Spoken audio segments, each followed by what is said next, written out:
La implacable presión psicológica del astuto detective policial sobre la anciana Tita aumentará de manera verdaderamente dramática y asfixiante en las escenas de los próximos capítulos, transformando la vieja cocina de la finca, que durante décadas había sido su refugio seguro, cálido y pacífico, en una auténtica sala de interrogatorios judiciales donde los fantasmas enterrados del pasado regresarán con fuerza para reclamar justicia penal. El experimentado oficial de la ley se sentará frente a ella sin pedir permiso, extendiendo sobre la mesa de madera una carpeta criminal repleta de documentos amarillentos por el paso del tiempo,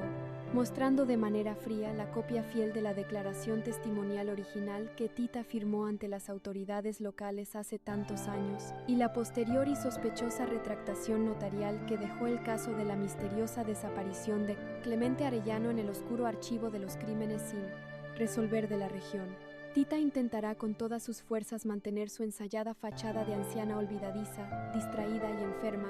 quejándose continuamente de los dolores físicos de la edad avanzada y del tremendo cansancio mental que le produce el hecho de intentar recordar sucesos insignificantes que ocurrieron hace más de 2 décadas en la propiedad, pero sus manos viejas y temblorosas al intentar sostener la taza de café caliente delatarán de inmediato el pánico profundo y visceral que siente ante la inminente posibilidad de que la verdad oculta salga finalmente a la luz pública. Y el sagaz detective, plenamente consciente de que tiene entre sus manos el hilo conductor de un crimen de sangre mayor, le formulará preguntas capciosas y sumamente específicas sobre las pertenencias personales de Clemente que ella misma levantó de la cabaña forestal y sobre las órdenes directas, secretas y coercitivas que recibió del difunto patriarca, el señor Antonio, el mismo día en que el empleado desapareció de la faz de la tierra de la noche a la mañana sin dejar rastro alguno de su paradero. La pura verdad histórica es que Tita ha cargado con este espantoso secreto criminal como una losa de piedra inmensa y pesada sobre sus cansados hombros durante la mitad de su vida adulta, y la sorpresiva llegada de la policía judicial removerá por completo los cimientos morales de su inquebrantable e idólatra lealtad hacia la familia Arango Nova, poniéndola por primera vez en la terrible encrucijada existencial de tener que elegir entre seguir protegiendo la memoria del difunto patrón o salvarse a sí misma de terminar sus últimos días de existencia tras las frías rejas de una prisión estatal por el delito de encubrimiento agravado de homicidio. Luz se enterará de manera completamente accidental y fortuita de la constante presencia de la policía judicial en los terrenos de la finca y de las intensas indagaciones secretas sobre el viejo caso de Clemente Arellano, lo que desatará en su interior una nueva y devastadora ola de preocupación que se sumará de inmediato a sus ya existentes y sofocantes problemas financieros con el chantajista Chente y los constantes reclamos de su hija Catalina. En la soledad de su habitación, Luz recordará con claridad matemática los fragmentos dispersos de conversaciones extrañas y susurros de terror que logró escuchar cuando era apenas una joven e ingenua empleada doméstica en la mansión principal, así como los comportamientos sumamente erráticos, nerviosos y violentos de los miembros de la familia Arango Nova en la misma época exacta en que Clemente desapareció del mapa sin despedirse de sus seres queridos. Sentirá en lo más profundo de su ser que un hilo invisible, oscuro y criminal conecta de alguna manera la partida forzada e intempestiva de su gran amor Miguel Ángel con el trágico y desconocido destino final de Clemente, intuyendo con terror de mujer que el difunto patriarca Antonio tejió en vida una red inmensa de complicidades, corrupción y crímenes de sangre para asegurar a toda costa la inmensa fortuna económica de la familia a expensas de la vida, la libertad y la felicidad de todos aquellos que se atrevieron a oponerse firmemente a sus ambiciosos designios coloniales. Luz buscará a Tita en el más absoluto privado de la noche para exigirle con lágrimas de desesperación que sea completamente honesta con ella de una vez por todas, recordándole que han sido compañeras fieles de trabajo y vida durante años enteros de pobreza, y que no la justo ni moral que sigan viviendo rodeadas de mentiras sangrientas que ahora amenazan directamente con destruir la felicidad y el futuro de la nueva generación de jóvenes de la finca. Sin embargo, la anciana Tita se cerrará por completo en banda, presa de un pánico cerval y un respeto místico que todavía le inspira el recuerdo autoritario del difunto patrón Antonio, y le rogará de rodillas a Luz que no meta sus manos limpias en un asunto tan oscuro que no le incumbe en lo absoluto si es que realmente valora la vida física de su adorada hija Catalina y la paz social de toda la comunidad del pueblo.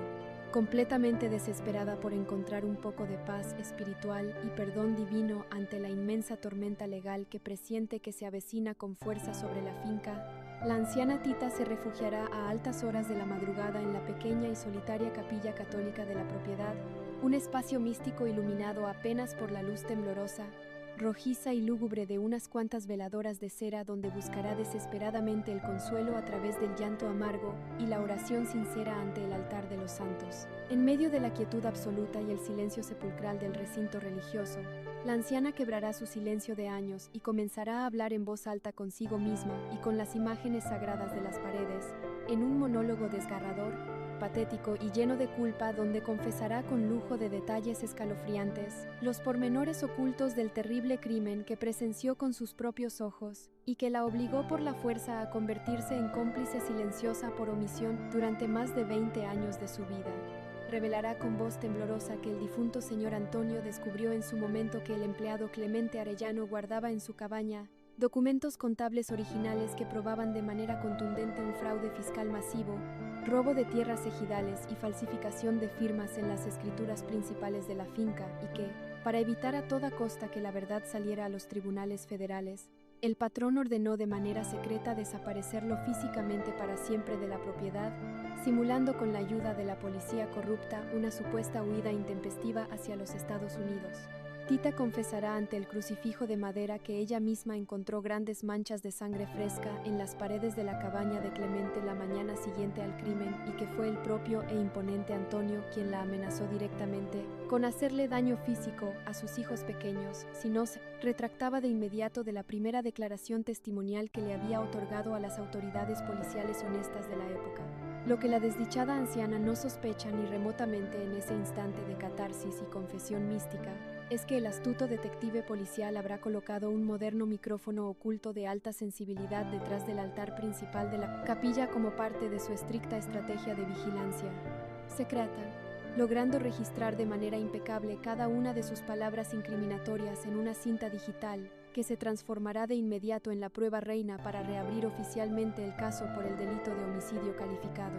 Miguel Ángel se enterará pocas horas después, por medio de sus propios contactos e influencias políticas en el Departamento de Policía de la capital, de que la investigación penal sobre el destino final de Clemente Arellano está avanzando de manera acelerada y de que el nombre respetado de su difunto padre está directamente implicado como el autor intelectual de un posible homicidio violento ocurrido en los terrenos de la propiedad familiar. Esta devastadora noticia lo golpeará en lo más profundo de su orgullo con la fuerza destructiva de un mazo de hierro, obligándolo de inmediato a replantearse por completo toda la admiración filial, el respeto reverencial y el amor que sentía por la figura mítica del patriarca Antonio, descubriendo con inmenso dolor que el imperio económico y el estatus social que heredaron sus hermanos Arango Nova podría estar cimentado en realidad sobre la sangre derramada de un hombre inocente y trabajador que solo buscaba la justicia legal. Decidirá sin dudarlo un segundo unir sus fuerzas y recursos con el detective del caso de manera estrictamente confidencial, ofreciéndole acceso total y clandestino a los archivos contables privados de la familia que se encuentran celosamente guardados en las bodegas subterráneas de la empresa matriz y que su hermano Eugenio ha estado intentando revisar con desespero mediante el complejo sistema de lectura Braille para borrar cualquier evidencia incriminatoria. Miguel Ángel siente en su fuero interno que descubrir la verdad jurídica sobre la muerte de Clemente es la única manera real de entender las verdaderas y ocultas razones por las cuales su padre lo obligó con amenazas a exiliarse del país de forma tan intempestiva hace 20 años, sospechando con amargura que su propia partida forzada fue en realidad una moneda de cambio política utilizada por Antonio para mantener oculto el crimen del empleado de confianza ante la opinión pública. Esta valiente pero peligrosa alianza secreta con las autoridades judiciales lo colocará de inmediato en una incómoda posición de traidor familiar ante los ojos calculadores de sus hermanos, especialmente de Eugenio, quien estará dispuesto a defender a capa y espada el honor del apellido, sin importar en absoluto los métodos violentos o ilegales que deba utilizar para acallar de forma definitiva las investigaciones policiales antes de que lleguen a los periódicos nacionales. La inmensa tensión dramática de esta línea de investigación llegará a su punto más álgido y espectacular Cuando el detective del caso regrese formalmente a la finca acompañado por un escuadrón de la policía judicial y una orden judicial, cateo y excavación firmada por un juez federal para registrar minuciosamente la vieja cabaña del bosque que perteneció a Clemente y que ha permanecido clausurada por órdenes estrictas de la administración familiar durante las últimas 2 décadas. Ante la mirada horrorizada y al borde del desmayo de la anciana Tita, la impotencia rabiosa de los guardias de seguridad privados de la finca y la sorpresa de los sirvientes, los peritos policiales forenses derribarán con hachas las maderas podridas de la puerta principal y comenzarán a levantar uno a uno los tablones del suelo flotante de la habitación, buscando con herramientas especiales cualquier rastro biológico, manchas de sangre lavadas o evidencia física contundente que confirme científicamente que esa cabaña fue el escenario real de un acto sumamente violento en el pasado oscuro del pueblo. El sorprendente descubrimiento de un viejo diario personal de Clemente, escondido minuciosamente en el interior de una viga hueca del techo de madera y que logró sobrevivir al implacable paso del tiempo y a la humedad del bosque,